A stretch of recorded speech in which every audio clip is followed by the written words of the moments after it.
Ecuador. What makes Ecuador so special? Is it the vibrant city life? Delicious food? Sweet sounding music? Well, actually, it's all of those. It's the culture. Before the trip, I had done some research online on Ecuadorian culture and found it to be interesting. But I came to develop a greater appreciation after being immersed in the culture and traditions for the 9 days. When we were at the Museo de Sitio Intinian, we had a tour on the equator and the indigenous groups that once lived there. We learned that the Shuar people had shrunk heads to capture the souls of their enemies and that the deceased had been buried underground in the fetal position in pots to represent their arrival and passing in the world. We also had several science experiments on the equator, one being the water drainage. On the equator, when you drain the water, it just sinks down. In the northern hemisphere, the water spirals counterclockwise. In the south, clockwise, which is all due to the Coriolis effect. We then visited Yungia, a community of 62 families in Pinchincha, where we learned about the history of the community and its project. I admired how the people have a shared goal, preserving the cloud forest and fighting against deforestation. It shows that nature is still a huge part in our lives that we must not forget. We also saw the production of cheese and marmalade and tasted the combination together, an unusual but rather delicious snack. What came next? The Amazon. On our way, the bus driver stopped to pick up our second tour guide, Yaku, who taught us his native tongue, Quechua. Here are just a few words and phrases and a song he taught us. After a long 8-hour drive from Quito and a boat ride on El Rio Napo, we finally arrived at Mingo Lodge.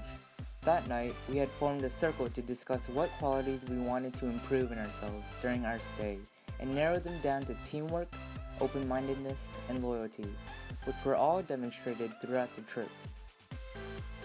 The next 2 days, we had sailed to a local village called Bella Vista and aided the locals in building a water filtration system to give access to clean water to the community. We shoveled, wheelbarrowed, and carried long pipes and balsa wood as a minga, or team. Although we had not spent a great deal there, it was nice knowing the fact that I and many others had contributed to this long-term project. We also had the opportunity to visit a few locals. Our first stop was the Don Vargas residence, where we helped pick out ripe coffee beans from robusta trees and collect water into large jugs from a nearby river. After, we painted our faces with the Bixa oreana fruit and tasted all the exotic fruits on the table, from grapefruit to mora. I was glad to have visited them and learn about their traditions and independent way of life. The next day, we made a stop at the Don Fabian residence, where we learned about his life and his production of cacao. I enjoyed how we got to taste the different flavors and see the different variations of the cacao fruit. I also found the process of cacao to be very interesting, from the seeds in the pod to fermentation in the cacao box. We also spotted a swift little turtle.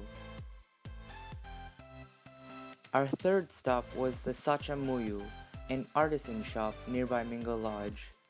We were introduced to the fabrics and materials the artisans used and saw the clay bowl making process. I liked how the crafts and jewelry were all organic. After, several of the artisans performed a traditional Quichua dance and, by surprise, brought each and every one of us up to dance with them, in pairs and in circles. It was tons of fun. Overall, this trip was absolutely amazing. It was eye-opening to see all the different people coming from different backgrounds, attending to different cultures. Before, I would hesitate to try new things. But now, I believe that the trip had definitely made me more open-minded. Never would I had ever thought of doing things like swinging off of a steep cliff, or petting a llama, or even hiking in the Amazon. And don't forget about the water filtration system project at Bella Vista.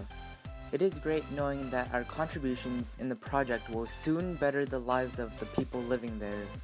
The trip had taken teamwork to a whole nother level.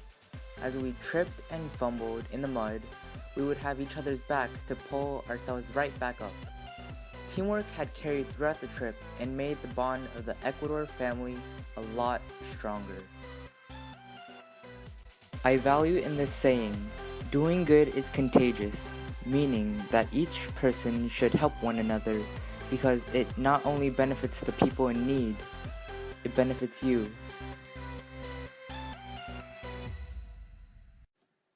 And remember, ama la vida.